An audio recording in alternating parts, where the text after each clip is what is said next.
আসসালামু আলাইকুম। আজ আমি আপনাদের মাঝে হাজির হয়েছি নতুন আঙ্গিকে নতুন একটি ভিডিও নিয়ে। আশা করি পুরো ভিডিওতে আপনারা আমার সাথে থাকবেন ইনশাল্লাহ। গল্প নাটোরের।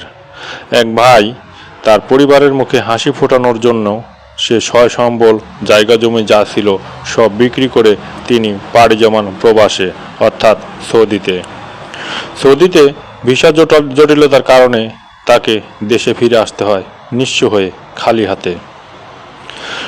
পরিবারের মুখে হাসি ফোটানোর জন্য যে প্রবাসে তিনি পাড়ি জমিয়েছিলেন সেই প্রবাসে তিনি বেশি দিন থাকতে পারেন নাই। ভাগ্যের কি নির্মম পরিহাস, দেশে ফিরে এসে তার সয় সম্বল বলতে তেমন কিছুই ছিল না।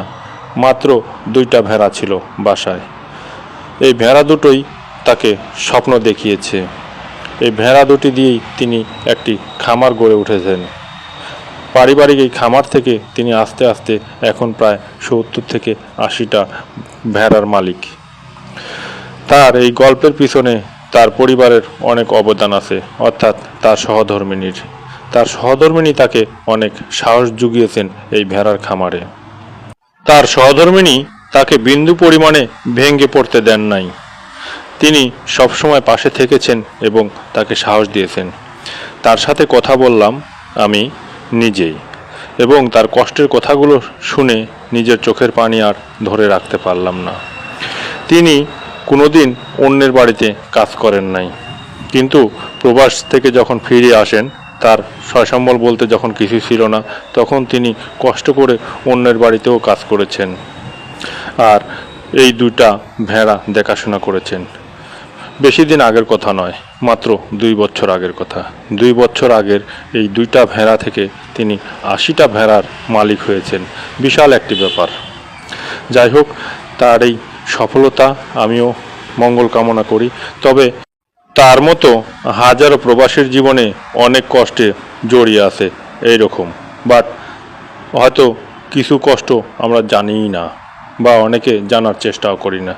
তাই সবার উদ্দেশ্যেই বলছি, আপনারা কেউ প্রবাসের দিকে পাড়ি না জমিয়ে দেশে যদি কিছু করতে পারেন সেটা করাই অনেক ভালো। নিজের সন্তান সন্ততি এবং স্ত্রী সন্তান নিয়ে একসাথে থাকতে পারবেন, এটাই কম কিসের। তবে তার আরেকটি গল্প আছে, তা হলো তিনি ভেড়ার খামার নিয়ে যখন ব্যস্ত তখন তার ওয়াইফ অর্থাৎ তার স্ত্রী একটি ছোট্ট হাঁসের খামার করেছে। তার এই হাঁসের খামারেরও একটি চিত্র আমি আপনাদের মাঝে তুলে ধরলাম। এই হাঁসের খামারটি অবশ্যই তার স্ত্রীর একান্ত প্রচেষ্টায় গড়ে উঠেছে। এখানেও প্রায় 1 থেকে 150 হাঁস রয়েছে। মাশাআল্লাহ, আমি এই পরিবারের সুখ সমৃদ্ধি এবং সুন্দর ভবিষ্যৎ জীবন কামনা করেই আজকের মতো এখানেই শেষ করছি। আর এই ভিডিওটি যদি আপনাদের বিন্দু পরিমাণে ভালো লাগে তাহলে অবশ্যই লাইক, কমেন্ট এবং শেয়ার করতে ভুলবেন না। আপনার একটি শেয়ার আমার পরবর্তী ভিডিও বানানোর অনুপ্রেরণা। আমি চাই এই ভিডিও তৈরি করে মানুষের গল্প শুনিয়ে আমি আপনাদের মাঝে থাকতে চাই, আপনাদের হৃদয়ে স্থান পেতে চাই। আপনারা আমাকে ভালোবাসা দিবেন। আল্লাহ হাফেজ। আসসালামু আলাইকুম।